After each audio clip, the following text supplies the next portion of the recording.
18 வயது முடிந்து அவளின் கல்யாணம் முடிந்தது. அவள் பட்டப்படிப்பு நிறுத்தப்பட்டது. அன்று முதலிரவு அறை. மெல்ல மெல்ல திறக்கும் கதவின் சத்தம். அந்த சத்தம் கூட புவனாவுக்கு பயமாயிருந்தது. முதலிரவு அறை. அந்த அறைக்குள் நுழைந்தவள் பூமாலை கலர்ச்சியதும் மூச்சை விடவே தயங்கி நின்றாள். அவள் கைகள் நடுங்கின. மூச்சு வேகமாக போயிட்டு இருந்தது. இப்போ என்ன ஆகும் என்று அவள் மனசு 1000 கேள்வி கேட்டது. அவள் வாழ்நாளில் ஒருபோதும் தனியாக ஒரு ஆணுடன் இருந்ததே இல்லை. இன்று அவன்தான் அவள் கணவன். ஆனால் அவள் அவன் முகத்தையே பார்க்கவில்லை. அறையில் ஒரு மெல்லிய விளக்கு. படுக்கையின் அருகே அவன் நின்றான். அவள் தலை குனிந்து கதவு பக்கத்திலேயே நின்றாள். சில வினாடிகள் சும்மா அமைதி. அந்த அமைதிதான் அவளுக்கு இன்னும் பயமா இருந்தது. உனக்கு பயமா இருக்கா? அந்த குரல் புவனாவுக்கு எதிர்பார்க்காத ஒன்று. அது கடினமோ அல்லது அதிகாரமோ இல்லை. மெல்லிய குரல். அவள் தலையை கூட தூக்காமல் மெல்ல ஆமாம் என்று தலையசைத்தாள்.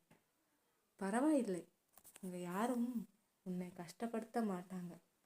அந்த ஒரு வார்த்தை அவளுக்கு புதுசா இருந்தது. யாரும் கஷ்டப்படுத்த மாட்டாங்க. அது அவள் வாழ்க்கையில் கேட்காத வார்த்தை. அவள் சைல்ட்ஹுட். பொண்ணு படிச்சா ஓடி போயிடுவா. வீட்டுக்குள்ள இரு, தலையை தூக்காத, அவ்வளோதான் உன் வாழ்க்கை.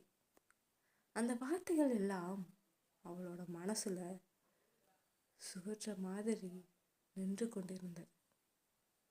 இங்க உட்கார், அவன் சொன்னான். அவள் மெதுவா படுக்கையின் ஓரத்தில் உட்கார்ந்தாள். அவன் கொஞ்சம் தூரமா நின்றான். நான் உன்னை கஷ்டப்படுத்த மாட்டேன். நீயே பேசுற வரைக்கும் நான் காத்திருக்கேன். அவள் கண்களில் கண்ணீர் வந்தது. அது பயத்தால இல்லை, அது புரியாத ஒரு உணர்வு. அவள் மெதுவா தலையை கொஞ்சம் தூக்கினாள். ஆனா முழுசா பார்க்கவில்லை. அவன் கையை மட்டும் பார்த்தாள். அந்த கை அவள் கையில் மெதுவா தட்டினது. உன் பேர் புவனா. புவனா தானே? அவள் அதிர்ச்சியா அவனை பார்த்தாள். முதல் முறையாக அவன் முகத்தை பார்த்தாள். அவன் சிரித்தான். ஆனா அந்த சிரிப்பு சாதாரணமா இல்லை. அவள் ஏதோ நினைத்தாள்.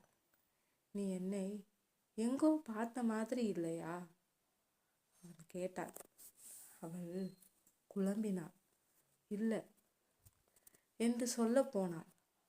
ஆனா அவள் மனசுல ஒரு ஃப்ளாஷ். பள்ளி வாசல். ஒரு ஆள் தூரத்தில் நின்று அவளை பார்த்தது. அவள் கண்கள் பெரிதானது. நான் தான் நீ தினமும் பள்ளிக்கு போறப்போ பார்த்தவன்டா. அந்த ஒரு வாக்கியம் அவள் உடம்புல நடக்கம் வந்தது. இது சாதாரண கல்யாணம் இல்லை. அவளை நீண்ட நாள் கவனித்த ஒருத்தன் இப்போ அவளோட கணவன். அவன் நல்லவனா அல்லது ஆபத்தானவனா? புவனா வாழ்க்கை இப்போதான் ஆரம்பமா அல்லது முடிவா? அந்த ஒரு வார்த்தை நான் தான் நீ தினமும் பள்ளிக்கு போறப்போ பார்த்தவன்டா. புவனாவின் மூச்சு தடுக்கியது. கண்கள் விரிந்தது. உடம்பு முழுக்க குளிர்ந்தது. என்ன? அவள் குரல் நடுங்கியது. அவன் மெதுவா அருகே வந்தான். பயப்படாதே. நான் உன்னை எதற்காக பார்த்தேன் தெரியுமா? அவள் உடம்பு தன்னால கட்டுப்படுத்த முடியாம நடுங்கி கொண்டிருந்தது. அந்த நாள்ல நீ பள்ளி வாசலில் நின்று அழுததை பார்த்தேன். அவள் கண்கள் மெதுவாக அவனை நோக்கின. அவள் மனசு அந்த நினைவை கண்டுபிடிக்க ஆரம்பிச்சது. மழை நாள். பள்ளி முடிஞ்சதும் மற்ற பிள்ளைகள் எல்லாம் சிரிச்சுக்கிட்டு போகும். சிரிச்சுக்கிட்டு போகும்போது போனா மட்டும் வாசல் அருகே நின்று அழுது கொண்டிருந்தாள். எனக்கு படிக்கணும் என்று அவள் ஆசிரியரிடம் கேட்டது. ஆனால் வீட்டிலிருந்து வந்த அப்பா இது போதும் என்று அவளை இழுத்து கொண்டு போனார். அந்த காட்சியை தூரத்தில் நின்ற ஒருவன் பார்த்தான். அந்த நாளில் இருந்துதான் நீ என்ன மாதிரி வாழ்றேன்னு தெரிஞ்சுக்க ஆரம்பிச்சேன். மோனாவின் பயம் கொஞ்சம் குறைந்தது, ஆனால் குழப்பம் அதிகமானது. அப்போ நீ அவள் பேச முயற்சித்தாள். ஆமாம், நான் உன்னை கவனிச்சேன், ஆனால் தவறான காரணத்துக்காக இல்லை. அவன் ஒரு ஆழ்ந்த மூச்சு விட்டான்.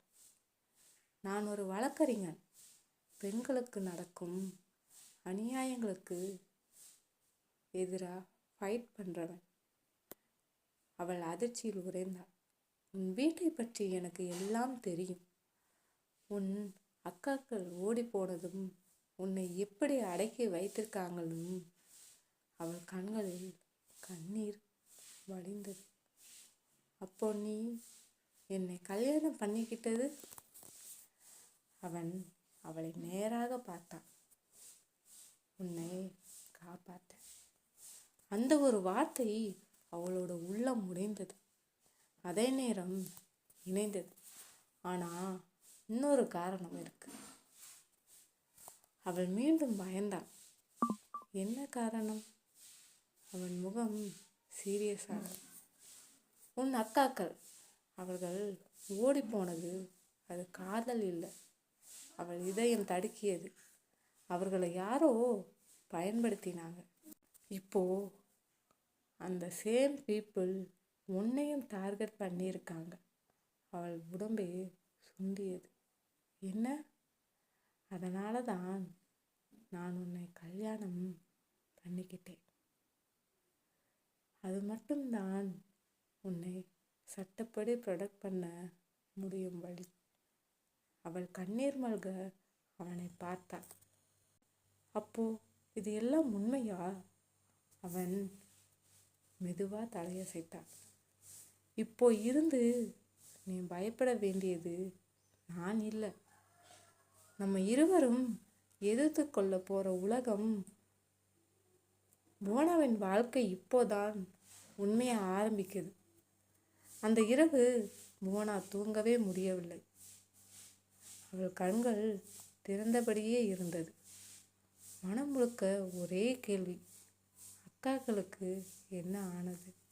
காலை ஒளி ஜன்னல் வழியாக உள்ளே வந்தது.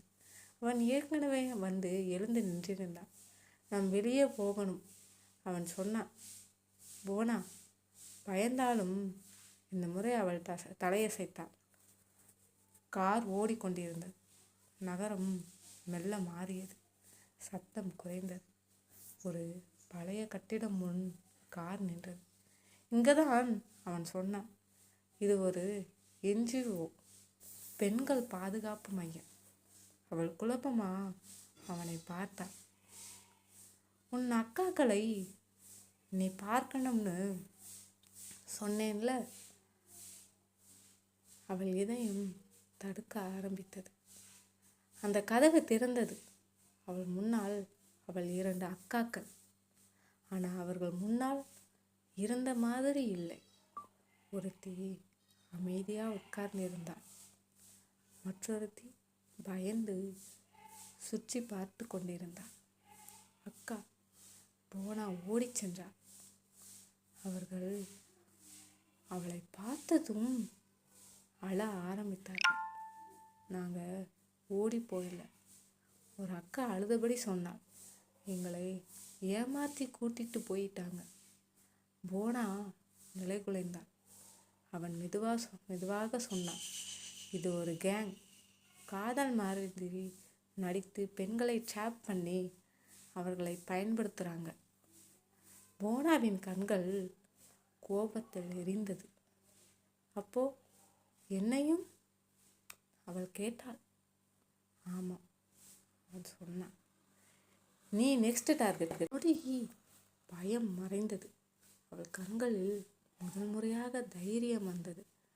நான் ஓட மாட்டேன், அவள் சொன்னாள். நான் பயப்பட மாட்டேன், அவன் சிரித்தான். அதுக்காகத்தான் நான் உன்னை தேர்வு பண்ணேன். அவன் அவளுக்கு செல்ஃப் டிஃபென்ஸ் கற்றுக் கொடுக்கிறான். அவள் பேச கற்றுக்கொள்கிறாள். சட்டம் பற்றி அறிகிறாள். மெதுவாக பயந்த புவனா தைரியமான புவனா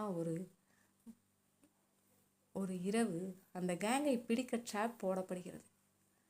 புவனா தான் அவள் தனியாக நின்றாள்.